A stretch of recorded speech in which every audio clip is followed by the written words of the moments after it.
Hello everyone, जय हिंद। Welcome to my channel success life. आज हम आपको बीटीएससी यानी कि बिहार तकनीकी सेवा आयोग Bihar ANM auxiliary nursing midwifery का एमसीक्यूज प्रश्न का डिस्कशन करवाएंगे। तो इसमें हम सब्जेक्ट वाइज एमसीक्यूज प्रश्न का डिस्कशन करवाते हैं। तो आज हम हेल्थ प्रमोशन सब्जेक्ट का डिस्कशन करवाएंगे। इससे पहले मैं हेल्थ प्रमोशन से 4 क्लास ले चुकी हूँ, आज 5वां क्लास ले रही हूँ।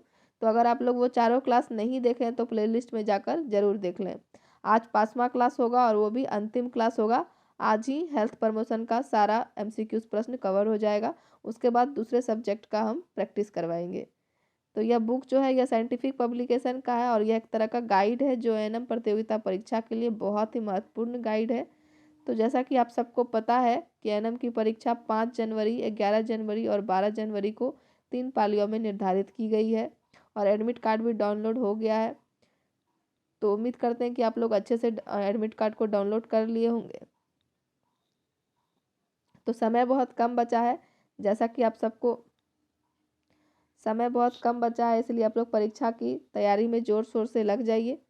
तो हम स्टार्ट करेंगे हेल्थ प्रमोशन के 5वें क्लास का।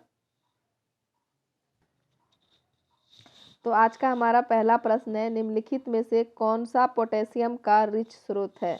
निम्नलिखित में से कौन सा पोटेशियम का रिच स्रोत है। तो इसका उत्तर हो जाएगा ऑप्शन नंबर सी, कॉफ़ी, चाय और कोका। कॉफ़ी, चाय और कोका जो है यह पोटेशियम का रिच स्रोत है। ऑप्शन नंबर सी इसका सही उत्तर हो जाएगा। अगला प्रश्न हो जाएगा, एक लैक्टेटिंग मदर को कितनी एक्स्ट्रा कैलोरी की आवश्यकता होती है। एक लैक्टेटिंग मदर को कितनी एक्स्ट्रा कैलोरी की आवश्यकता होती है। तो इसका उत्तर हो जाएगा option number C, 500 kilo calorie प्रतिदिन, 550 किलो कैलोरी प्रतिदिन। ऑप्शन नंबर सी इसका सही उत्तर हो जाएगा। अगला प्रश्न देखेंगे,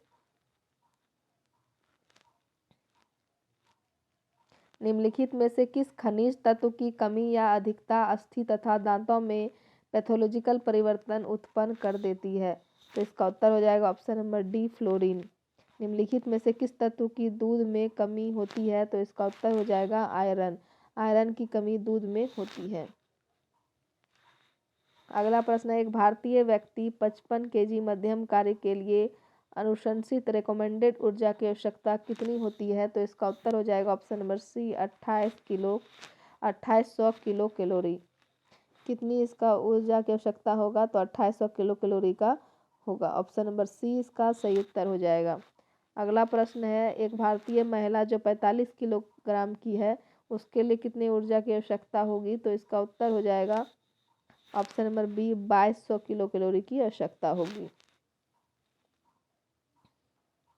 अगला प्रश्न है, एक गर्भवती महिला के लिए प्रतिदिन कितनी अतिरिक्त ऊर्जा की आवश्यकता होती है। तो इसका उत्तर हो जाएगा ऑप्शन नंबर ए, 300 किलो कैलोरी अतिरिक्त ऊर्जा की आवश्यकता होती है। ऑप्शन नंबर ए इसका सही उत्तर हो जाएगा। अगला होगा, निम्नलिखित में से कौन सा कथन बॉडी मास इंडेक्स के बारे में सही है। तो इसका उत्तर हो जाएगा ऑप्शन नंबर सी, वजन किलोग्राम में बटे ऊंचाई मीटर स्क्वायर में। इसका कथन सही होगा। ऑप्शन नंबर सी इसका सही उत्तर हो जाएगा। अगला है, विटामिन B12 का अन्य नाम क्या है। विटामिन B12 का अन्य नाम क्या है। तो इसका उत्तर है ऑप्शन नंबर सी, साइनोकोबाल्मिन इसका अन्य नाम है। अगला हो जाएगा, मेरास्मस है एक मेरास्मस क्या है। तो इसका उत्तर है पोषणीय कमी से होने वाली बीमारी है। मेरास्मस क्या है, पोषणीय कमी से होने वाली बीमारी। ऑप्शन नंबर बी इसका सही उत्तर हो जाएगा। आगे का प्रश्न देखेंगे, क्वासिक्योर प्रमुख रूप से क्या है। तो यह प्रोटीन की कमी से होने वाली बीमारी है। क्वासिक्योर जो है यह प्रोटीन की कमी से होने वाली बीमारी है। ऑप्शन नंबर ए इसका सही उत्तर हो जाएगा। अगला प्रश्न है, संकन फीचर्स, त्वचा के नीचे वसा की मात्रा कम होना, पेशीय क्षीणता और शरीर का वजन सामान्य की तुलना में 40% कम होना निम्नलिखित में से किसके लक्षण हैं। तो इसका उत्तर हो जाएगा ऑप्शन नंबर सी, मेरास्मस के लक्षण है। ऑप्शन नंबर सी इसका सही उत्तर होगा। अगला प्रश्न है, ब्रेस्ट फीडिंग के लिए करेक्ट रिकमेंडेशन क्या है। ब्रेस्ट फीडिंग के लिए करेक्ट रिकमेंडेशन क्या है। तो इसका उत्तर हो जाएगा ऑप्शन नंबर ए, एक्सक्लूसिव ब्रेस्ट फीडिंग 6 महीने की उम्र तक निरंतर रखनी चाहिए। इसके बाद सप्लीमेंट्री फूड देना चाहिए। ब्रेस्ट फीडिंग के लिए करंट रिकमेंडेशन यही है, एक्सक्लूसिव ब्रेस्ट फीडिंग 6 महीने की उम्र तक निरंतर रखनी चाहिए। इसके बाद सप्लीमेंट्री फूड्स देने चाहिए। ऑप्शन नंबर ए इसका सही उत्तर हो जाएगा। अगला प्रश्न हो जाएगा, भोजन से विटामिन की हानि को रोकने के लिए निम्नलिखित में से क्या करना चाहिए। भोजन से विटामिन की हानि को रोकने के लिए निम्नलिखित में से क्या करना चाहिए, तो इसका उत्तर हो जाएगा ऑप्शन नंबर डी ये सभी। फलों और सब्जियों को हमेशा काटने और छीलने से पहले धोएं, उसके बाद नहीं। फलों एवं सब्जियों को छोटे टुकड़ों में नहीं काटें, इससे अधिक सतह क्षेत्रफल एक्सपोज होती है। खाद्य पदार्थों को कम से कम पानी में उबालें, तो इसका उत्तर हो जाएगा ऑप्शन नंबर डी ये सभी। तीनों ऑप्शन जो है विटामिन का जो हानि को रोकने के लिए है, तो इसलिए इसका उत्तर हो जाएगा ऑप्शन नंबर डी।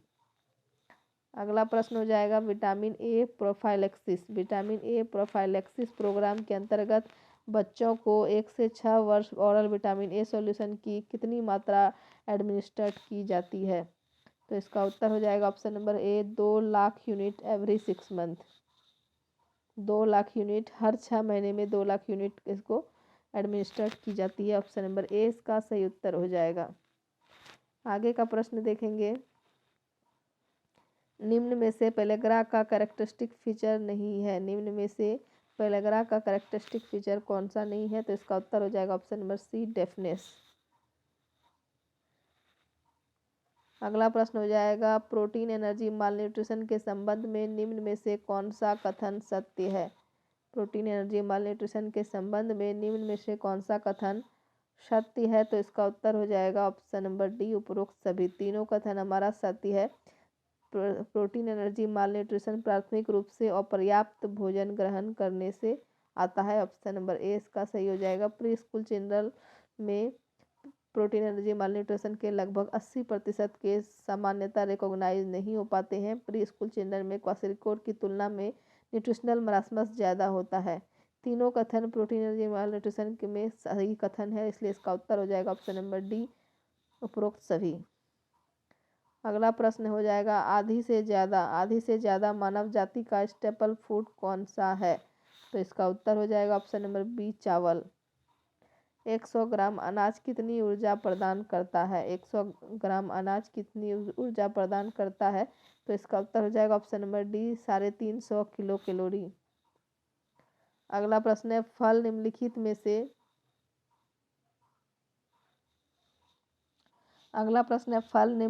से किस पोषक तत्व के अच्छे स्रोत नहीं होते हैं। फल निम्नलिखित में से किस पोषक तत्व के अच्छे स्रोत नहीं होते हैं, तो इसका उत्तर हो जाएगा ऑप्शन नंबर सी प्रोटीन। अगला है, निम्नलिखित में से कौन सा प्राकृतिक भोजन है, तो इसका उत्तर है मांस और अंडा दोनों प्राकृतिक भोजन है, इसलिए इसका उत्तर हो जाएगा ऑप्शन नंबर ए और सी।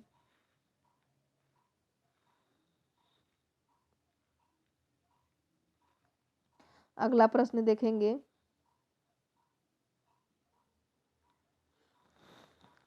तो निम्नलिखित में से कौन सा प्राकृतिक भोजन है, इसे फिर से देखेंगे। तो प्राकृतिक भोजन मांस और अंडा नहीं होगा। इसमें प्राकृतिक भोजन का इसमें ऑप्शन ही नहीं दिया गया है। प्राकृतिक भोजन हो जाएगा हमारा चावल, दाल, गेहूँ, जो भी है ये सब प्राकृतिक है, तो इसलिए इसका ऑप्शन इसमें नहीं दिया है। तो इसमें हमें कन्फ्यूज़न है। अगर जो भी आप लोग को इसका आंसर पता है तो इसका आप लोग कमेंट में लिखकर बताएं। अगला प्रश्न हो जाएगा, सुबह के नाश्ते द्वारा प्रतिदिन कितनी ऊर्जा की आवश्यकता पूरी होनी चाहिए। सुबह के नाश्ते द्वारा प्रतिदिन कितनी ऊर्जा की आवश्यकता पूरी होनी चाहिए, तो इसका उत्तर हो जाएगा ऑप्शन नंबर ए 25% से अधिक। आगे का प्रश्न देखेंगे, तरल लिक्विड आहार कब उपयोग में लाया जाता है। लिक्विड आहार जो है कब उपयोग में लाया जाता है, तो इसका उत्तर हो जाएगा ऑपरेशन के बाद, बुखार की स्थिति में, या पेट में संक्रमण और दस्त होने पर लिक्विड आहार उपयोग में लाया जाता है। ऑप्शन नंबर डी इसका सही उत्तर हो जाएगा उपरोक्त सभी। अगला प्रश्न है, कार्बोहाइड्रेट की मात्रा किस स्थिति में कम ली जाती है, तो इसका उत्तर हो जाएगा ऑप्शन नंबर बी मधुमेह की स्थिति में कार्बोहाइड्रेट की मात्रा कम ली जाती है। ऑप्शन नंबर बी इसका सही उत्तर हो जाएगा। अगला प्रश्न है, निम्नलिखित में से किस प्रकार का आहार वायरल हेपेटाइटिस, पीलिया और किडनी फेलियर में रिकमेंडेड किया जाता है, तो इसका उत्तर हो जाएगा ऑप्शन नंबर सी कम प्रोटीन युक्त आहार। हेपेटाइटिस, पीलिया और किडनी फेलियर में कम प्रोटीन युक्त आहार रिकमेंडेड किया जाता है? ऑप्शन नंबर सी इसका सही उत्तर हो जाएगा। अगला प्रश्न है, निम्नलिखित में से किस बीमारी में कम कैलोरी वाला आहार दिया जाता है? निम्नलिखित में से किस बीमारी में कम कैलोरी वाला आहार दिया जाता है? तो इसका उत्तर है option number C, hepatic coma में। अगला है, हृदय संबंधी बीमारी तथा ओबेसिटी। हृदय संबंधी बीमारी तथा ओबेसिटी के मरीज को कौन सी डाइट दी जानी चाहिए? तो इसका उत्तर हो जाएगा low fat diet. Option number A इसका सही उत्तर हो जाएगा। अगला है, निम्नलिखित में से डाइट थेरेपी या थेराप्यूटिक डाइट का ऑब्जेक्टिव क्या है? तो इसका उत्तर हो जाएगा ऑप्शन नंबर डी, उपयुक्त सभी। मरीज का पर्याप्त पोषण स्तर बनाए रखना, पोषण की कमी को दूर करना, रोगग्रस्त शरीर को आराम प्रदान करना, यह तीनों थेराप्यूटिक डाइट का ऑब्जेक्टिव है, इसलिए इसका उत्तर हो जाएगा ऑप्शन नंबर डी, उपयुक्त सभी। अगला प्रश्न हो जाएगा, निम्नलिखित में से किस बीमारी में ब्लेंड डाइट दी जाती है? तो इसका उत्तर हो जाएगा option number D, peptic ulcer, gastritis, ulcerative colitis, तीनों बीमारी में ब्लेंड डाइट दी जाती है, इसलिए इसका उत्तर हो जाएगा ऑप्शन नंबर डी, ऑल। आगे का प्रश्न देखेंगे, एक गर्भवती महिला के लिए प्रोटीन की रिक्वायरमेंट होती है? एक गर्भवती महिला के लिए प्रोटीन की कितनी रिक्वायरमेंट होती है? तो इसका उत्तर हो जाएगा ऑप्शन नंबर सी, 55 से 60 ग्राम प्रतिदिन।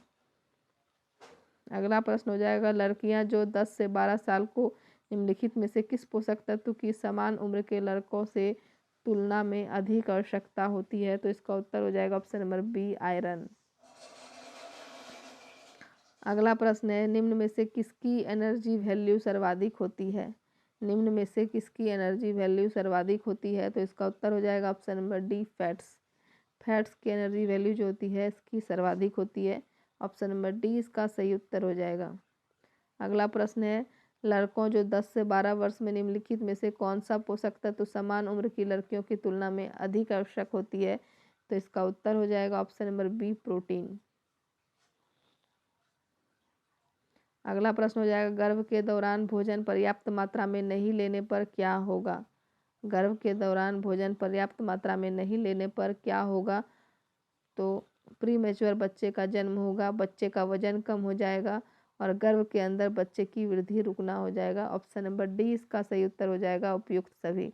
गर्भ के दौरान भोजन पर्याप्त मात्रा में नहीं लेने पर यह तीनों हो जाएगा, तीनों ऑप्शन इसका हो जाएगा, इसलिए इसका उत्तर है ऑप्शन नंबर डी, उपयुक्त सभी।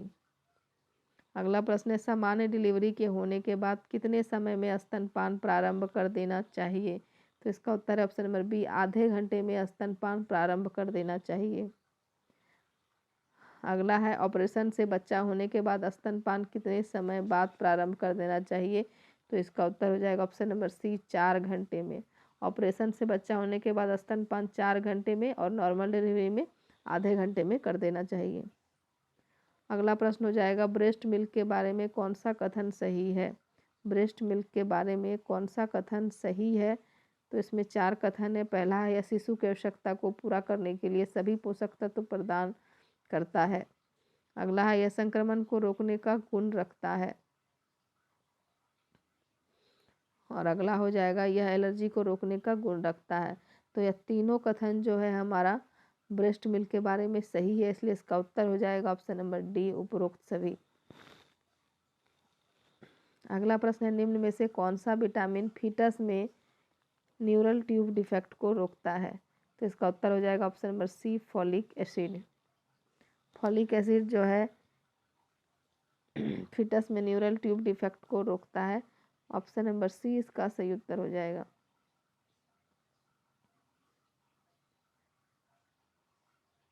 अगला प्रश्न हो जाएगा, निम्नलिखित में से कौन सा कथन असत्य है? इसमें कौन सा कथन असत्य है? तो इसका उत्तर हो जाएगा ऑप्शन नंबर सी, स्तनपान कराने से औरत में स्तन कैंसर हो सकता है, यह कथन हमारा असत्य हो जाएगा। स्तनपान कराने से औरत में स्तन कैंसर नहीं होगा, तो इसलिए इसका उत्तर है ऑप्शन नंबर सी जो है कथन असत्य है। बाकी कोलेस्ट्रम संक्रमण के विरुद्ध प्रतिपिंड प्रदान करता है, यह सही है। जब कभी बच्चा भूखा हो तभी स्तनपान कराना चाहिए, यह भी सही है। और स्तनपान गर्भाशय के समान इन्वोल्यूशन में सहायता करता है, यह भी सही है।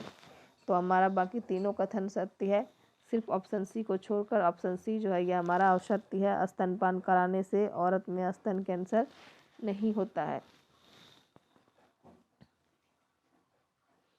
अगला प्रश्न हो जाएगा व्यक्तियों के पोषण स्तर का मूल्यांकन। व्यक्तियों के पोषण स्तर का मूल्यांकन करने के लिए निम्नलिखित में से किस विधि का उपयोग किया जाता है? तो इसका उत्तर हो जाएगा उपरोक्त सभी। शारीरिक संरचनात्मक मापन, क्लिनिकल परीक्षण, सामाजिक आर्थिक मूल्यांकन और वाइटल स्टैटिस्टिक्स सभी का उपयोग किया जाता है, इसलिए इसका उत्तर हो जाएगा उपरोक्त सभी। अगला प्रश्न है पोषण शिक्षा न्यूट्रिशनल एजुकेशन देने के लिए निम्नलिखित में से कौन सा मेथड यूज़ करना चाहिए? तो इसका उत्तर हो जाएगा ऑप्शन नंबर डी उपयुक्त सभी। पर्सनल टॉक, ग्रुप डिस्कशन, प्रदर्शनी और कुकिंग डेमोन्स्ट्रेशन सारे मेथड यूज़ करना चाहिए, इसलिए इसका उत्तर हो जाएगा ऑप्शन नंबर डी उपयुक्त सभी। अगला प्रश्न है भारत सरकार ने नेशनल न्यूट्रिशन पॉलिसी भारत सरकार ने नेशनल न्यूट्रिशन पॉलिसी कब एडॉप्ट की? तो इसका उत्तर हो जाएगा ऑप्शन नंबर सी 1993 ईस्वी में एडॉप्ट की। भारत सरकार ने नेशनल न्यूट्रिशनल पॉलिसी 1993 में एडॉप्ट की, ऑप्शन नंबर सी इसका सही उत्तर हो जाएगा। अगला है मिड डे मील प्रोग्राम कब लॉन्च किया गया था? मिड डे मील प्रोग्राम कब लॉन्च किया गया था? तो इसका उत्तर ऑप्शन नंबर बी 1962 से लेकर 1963 ईस्वी में mid day meal programme launch किया गया था। अगला है मध्याह्न स्कूल भोजन हेतु आहार में क्या शामिल है? मध्याह्न स्कूल भोजन हेतु आहार में क्या शामिल है? तो इसका उत्तर हो जाएगा ऑप्शन नंबर डी उपयुक्त सभी। तो क्या क्या है? पहला ऑप्शन है हमारा अनाज और मोटा अनाज 75 ग्राम प्रतिदिन प्रति बच्चा, और दूसरा है हरी पत्तेदार सब्जियां प्लस दूसरी सब्जियां, दालें प्लस 30 ग्राम प्रतिदिन पर बच्चा, तेल और वसा जो होगा 8 ग्राम प्रतिदिन पर बच्चा, इसलिए इसका उत्तर हो जाएगा ऑप्शन नंबर डी उपयुक्त सभी। अगला प्रश्न हो जाएगा निम्नलिखित में से स्कूल लंच प्रोग्राम का मुख्य ऑब्जेक्टिव क्या है? निम्नलिखित में से स्कूल लंच प्रोग्राम का मुख्य ऑब्जेक्टिव क्या है? तो इसका उत्तर हो जाएगा उपरोक्त सभी। कुपोषण से लड़ना और स्कूल जाने वाले बच्चों के स्वास्थ्य को बढ़ाना, स्कूल में बच्चों के प्रवेश को बढ़ाना, बच्चों को स्कूल में रहने के लिए प्रेरित करना, यह तीनों इसका ऑब्जेक्टिव है, मुख्य ऑब्जेक्टिव है स्कूल लंच प्रोग्राम का, इसलिए इसका उत्तर हो जाएगा ऑप्शन नंबर डी उपरोक्त सभी। अगला है निम्नलिखित में से कौन सी सेवा ICDS प्रोग्राम के अंतर्गत स्कूल के बच्चों को दी जाती है? निम्नलिखित में से कौन सी सेवा ICDS प्रोग्राम के अंतर्गत स्कूल के बच्चों को दी जाती है? तो इसका उत्तर हो जाएगा पूरक पोषण, अनौपचारिक शिक्षा, स्वास्थ्य परीक्षण और टीकाकरण, यह तीनों सेवाएं स्कूल के बच्चों को दी जाती है, इसलिए इसका उत्तर हो जाएगा ऑप्शन नंबर डी उपयुक्त सभी। कार्बोहाइड्रेट की डेली रिक्वायरमेंट कितनी होती है? तो इसका उत्तर हो जाएगा 100 ग्राम, ऑप्शन नंबर ए इसका सही उत्तर हो जाएगा। अगला प्रश्न हो जाएगा भारत सरकार द्वारा तमबवुम मदक्कमक वृद्धि चार्ट में कितने रेफरेंस कर्व हैं? यह वर्ड थोड़ा टफ है, इसलिए आप लोग इसको देख लीजिए। भारत सरकार द्वारा तमबुमदक वृद्धि चार्ट में कितने रेफरेंस कर्व हैं? तो इसका उत्तर है ऑप्शन नंबर ए 4 रेफरेंस कर्व है। अगला प्रश्न है पोषण की राष्ट्रीय संस्था कहाँ पर स्थित है?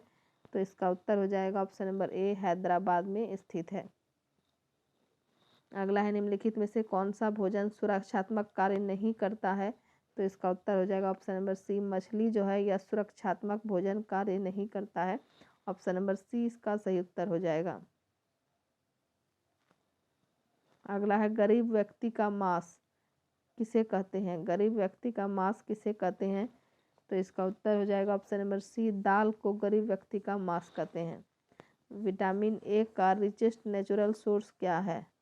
विटामिन ए का रिचेस्ट नेचुरल सोर्स क्या है? तो इसका उत्तर हो जाएगा option number D cod liver oil. Cod liver oil जो है यह विटामिन ए का रिचेस्ट नेचुरल सोर्स है, ऑप्शन नंबर डी इसका सही उत्तर हो जाएगा। अगला प्रश्न देखेंगे जब प्रोटीन को गर्म किया जाता है तो इसकी सारी प्रॉपर्टी समाप्त हो जाती है, तो इसे क्या कहते हैं? तो इसे डीनेचुरेशन कहते हैं, ऑप्शन नंबर ए सही उत्तर हो जाएगा। अगला प्रश्न है मानव शरीर में पाए जाने वाले मिनरल्स की कुल संख्या कितनी होती है? तो इसका उत्तर ऑप्शन नंबर डी 24 होती है। मानव शरीर में पाए जाने वाले मिनरल्स की कुल संख्या 24 होती है। ऑप्शन नंबर डी इसका सही उत्तर हो जाएगा। अगला प्रश्न है applied nutrition programme. Applied nutrition programme को किस अंतर्राष्ट्रीय संस्था का सहयोग मिला हुआ है? तो इसका उत्तर हो जाएगा FAO, WHO और यूनिसेफ तीनों का सहयोग मिला हुआ है, इसलिए इसका उत्तर हो जाएगा ऑप्शन नंबर डी ये सभी। अगला प्रश्न है भोजन का कार्बोहाइड्रेट, प्रोटीन और वसा में वर्गीकरण। भोजन का कार्बोहाइड्रेट, प्रोटीन और वसा में वर्गीकरण किस आधार पर किया जाता है? तो इसका उत्तर हो जाएगा रासायनिक संरचना के आधार पर। ऑप्शन नंबर डी इसका सही उत्तर हो जाएगा। अगला प्रश्न हो जाएगा नियोसिन की कमी से क्या होता है? नियोसिन की कमी से क्या होता है? पेलेग्रा होता है। ऑप्शन नंबर बी इसका सही उत्तर हो जाएगा। आहार में प्रोटीन की कमी से क्या होता है? तो इसका उत्तर हो जाएगा क्वाशियरकोर आहार की प्रोटीन की कमी से हो जाता है। ऑप्शन नंबर ए इसका सही उत्तर हो जाएगा। अगला प्रश्न है वयस्क के लिए विटामिन सी की प्रतिदिन की आवश्यकता क्या है? वयस्क के लिए विटामिन सी की प्रतिदिन की आवश्यकता क्या है? तो इसका उत्तर ऑप्शन नंबर सी 40 से 60 मिलीग्राम। अगला है ऑस्टियोपोरोसिस किसकी कमी के कारण होता है? तो इसका उत्तर हो जाएगा option number D vitamin D की कमी के कारण ऑस्टियोपोरोसिस होता है। ऑप्शन नंबर डी इसका सही उत्तर हो जाएगा। अगला है एस्कॉर्बिक एसिड एक क्या है? तो इसका उत्तर हो जाएगा ऑप्शन नंबर बी विटामिन है। एस्कॉर्बिक एसिड एक विटामिन है। अगला प्रश्न हो जाएगा मध्याह्न भोजन। मध्याह्न भोजन कार्यक्रम में एक दिन में कितनी ऊर्जा और प्रोटीन प्रदान किया जाता है? मध्याह्न भोजन में एक दिन में कितनी ऊर्जा और प्रोटीन प्रदान किया जाता है? तो इसका उत्तर हो जाएगा ऑप्शन नंबर सी 300 कैलोरी और 8 से 12 ग्राम प्रोटीन। इसका उत्तर हो जाएगा ऑप्शन नंबर सी। पेशीय क्षीणता, वृद्धि में रुकावट और त्वचा के नीचे वसा की मात्रा कम होना निम्नलिखित में से किस बीमारी के लक्षण है? तो इसका उत्तर हो जाएगा ऑप्शन नंबर डी मेरास्मस। अगला है बच्चों में प्रोटीन ऊर्जा कुपोषण का प्रथम सूचक क्या है? बच्चों में प्रोटीन ऊर्जा कुपोषण का प्रथम इंडिकेटर क्या हो जाएगा? तो इसका उत्तर हो जाएगा ऑप्शन नंबर सी उम्र के अनुसार कम वजन। अगला प्रश्न होगा 1 ग्राम वसा कितनी ऊर्जा प्रदान करता है? 1 ग्राम वसा जो है कितनी ऊर्जा प्रदान करता है? तो 9 कैलोरी। ऑप्शन नंबर डी इसका सही उत्तर हो जाएगा। अगला प्रश्न है एक मरीज प्राथमिक स्वास्थ्य केंद्र पर रक्त का थक्का समस्या के साथ आता है। एक मरीज जो है प्राथमिक स्वास्थ्य केंद्र पर रक्त का थक्का समस्या के साथ आता है। वहाँ एक सामुदायिक स्वास्थ्य नर्स निम्नलिखित में से किसकी कमी का संशय करती है? तो इसका उत्तर हो जाएगा ऑप्शन नंबर बी विटामिन के की कमी का संशय करती है। अगला प्रश्न हो जाएगा एक शिशु को माँ के स्तनपान से सामान्य भोजन पर स्विच करना क्या कहलाता है? तो इसका उत्तर ऑप्शन नंबर बी वीनिंग कहलाता है। अनीमिया किसकी कमी के कारण होता है? तो इसका उत्तर ऑप्शन नंबर ए आयरन की कमी के कारण अनीमिया होता है। Iron, folic acid, vitamin B12 तीनों की कमी के कारण अनीमिया हो जाएगा, इसलिए इसका उत्तर है ऑप्शन नंबर डी उपयुक्त सभी। अगला प्रश्न हो जाएगा बच्चों को प्रतिदिन कितनी ऊर्जा की आवश्यकता होती है? बच्चों को प्रतिदिन कितनी ऊर्जा की आवश्यकता होती है? तो 1000 से 12 किलो कैलोरी ऊर्जा की आवश्यकता होती है। अगला है रिकेट्स रोग किस विटामिन की कमी से होता है? तो इसका उत्तर हो जाएगा option number B vitamin D की कमी से, विटामिन ए की कमी से रिकेट्स रोग होता है। ऑप्शन नंबर ए इसका सही उत्तर हो जाएगा। नहीं, विटामिन डी ही होगा इसका उत्तर, इसमें ऑप्शन में गलत दे दिया है। रिकेट्स रोग किस विटामिन की कमी के कारण होता है? तो विटामिन डी की कमी से रिकेट्स रोग होता है।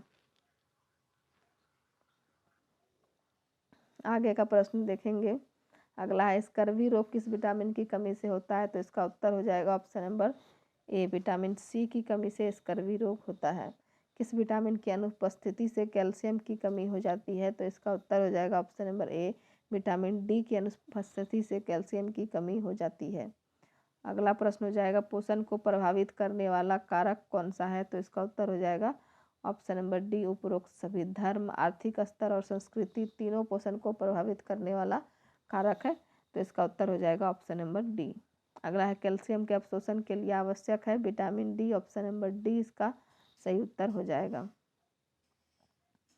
अगला प्रश्न है इनमें से कौन सा शरीर निर्माण में काम नहीं आता है? इनमें से कौन सा शरीर निर्माण में काम नहीं आता है, तो इसका उत्तर हो जाएगा ऑप्शन नंबर बी, फल जो है यह शरीर निर्माण में काम नहीं आता है। अगला है मधुरस का मुख्य घटक क्या होगा, तो इसका उत्तर हो जाएगा ऑप्शन नंबर डी, फ्रक्टोज। मधुरस का मुख्य घटक फ्रक्टोज होगा, ऑप्शन नंबर डी इसका सही उत्तर हो जाएगा। अगला प्रश्न है, एक चोट से अत्यधिक रक्तस्राव किसकी कमी का कारण होता है, तो इसका उत्तर हो जाएगा विटामिन के की कमी का कारण है। एक चोट से अधिक रक्तस्राव विटामिन के की कमी का कारण होता है, ऑप्शन नंबर डी इसका सही उत्तर हो जाएगा। अगला है, कैल्शियम का महत्व क्या है, कैल्शियम का महत्व क्या है, तो इसका उत्तर हो जाएगा ऑप्शन नंबर ए, यह हड्डियां और दांतों को ठीक से विकसित होने में मदद करता है।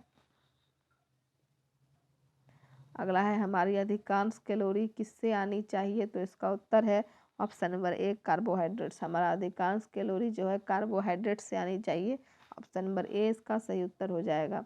घाव भरने पर कौन से विटामिन का निरोधात्मक प्रभाव पड़ता है, तो इसका उत्तर हो जाएगा option number C, vitamin E का निरोधात्मक प्रभाव पड़ता है, ऑप्शन नंबर सी इसका सही उत्तर हो जाएगा। आगे का प्रश्न देखेंगे।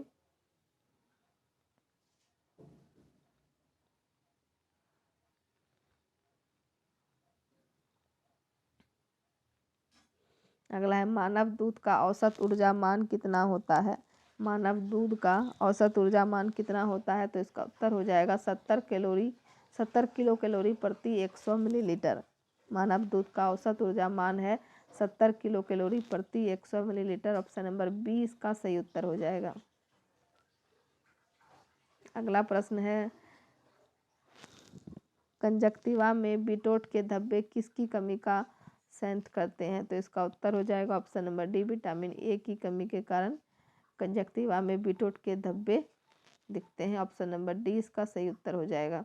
अगला प्रश्न हो जाएगा, विटामिन के द्वारा क्या बनाया जाता है जो कि छोटी आंत से अवशोषित होने वाला मेदविलय विटामिन है, तो इसका उत्तर हो जाएगा option number B, prothrombin. Vitamin K द्वारा प्रोथ्रोम्बिन बनाया जाता है जो कि छोटी आंत से अवशोषित होने वाला मेदविलय विटामिन है, ऑप्शन नंबर बी इसका सही उत्तर हो जाएगा। अगला प्रश्न हो जाएगा, पर्नीशियस एनीमिया। पर्नीशियस एनीमिया किसकी कमी के कारण होने वाले एनीमिया का सबसे सामान्य प्रकार है, तो इसका उत्तर हो जाएगा option number D, vitamin B12। अगला प्रश्न है, संपूर्ण दुनिया में सामान्यतः इस विटामिन की कमी पाई जाती है, तो इसका उत्तर हो जाएगा ऑप्शन नंबर बी, फॉलिक अम्ल। संपूर्ण दुनिया में सामान्यतः फॉलिक अम्ल की कमी पाई जाती है, ऑप्शन नंबर बी इसका सही उत्तर हो जाएगा। प्रोटीन की आधारभूत इकाई क्या है, तो इसका उत्तर है अमीनो अम्ल। प्रोटीन की आधारभूत इकाई अमीनो अम्ल है, ऑप्शन नंबर डी इसका सही उत्तर हो जाएगा। अगला प्रश्न है, मेरास्मस रोग निम्नलिखित के कम अंतर्ग्रहण में होता है, मेरास्मस रोग निम्नलिखित के कम अंतर्ग्रहण में होता है, तो इसका उत्तर है option number C, calorie. Vitamin A का रासायनिक नाम क्या है, तो इसका उत्तर हो जाएगा ऑप्शन नंबर सी, रेटिनॉल। अगला प्रश्न है, आहार में स्कॉर्बिक अम्ल की कमी में निम्न रोग होता है, आहार में स्कॉर्बिक अम्ल की कमी में निम्न रोग होता है, तो इसका उत्तर हो जाएगा स्कर्वी, ऑप्शन नंबर डी। उत्तक की मरम्मत में मदद करता है वह कौन सा पोषक तत्व है, तो इसका उत्तर है प्रोटीन। प्रोटीन जो है यह उत्तक की मरम्मत में मदद करता है। अगला प्रश्न है, शराबियों में सबसे आम कमी देखी गई है, शराबियों में सबसे आम कमी कौन सी है, तो इसका उत्तर है ऑप्शन नंबर ए, थियामिन की कमी, option number B, option number A इसका सही उत्तर हो जाएगा। शराबियों में सबसे आम कमी देखी गई है थियामिन की, इसलिए इसका उत्तर है ऑप्शन नंबर ए।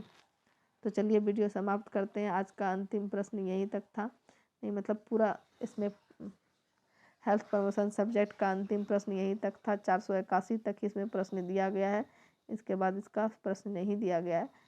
तो हेल्थ प्रमोशन सब्जेक्ट का MCQs हम कवर कर चुके हैं। अगर आप लोग को अगले सब्जेक्ट का चाहिए और किसी सब्जेक्ट का, तो कमेंट में आप लोग कमेंट कर कर ज़रूर बताइए कि किस सब्जेक्ट से आप लोग को मतलब MCQs प्रश्न चाहिए। तो चलिए धन्यवाद, मिलते हैं अगले वीडियो में।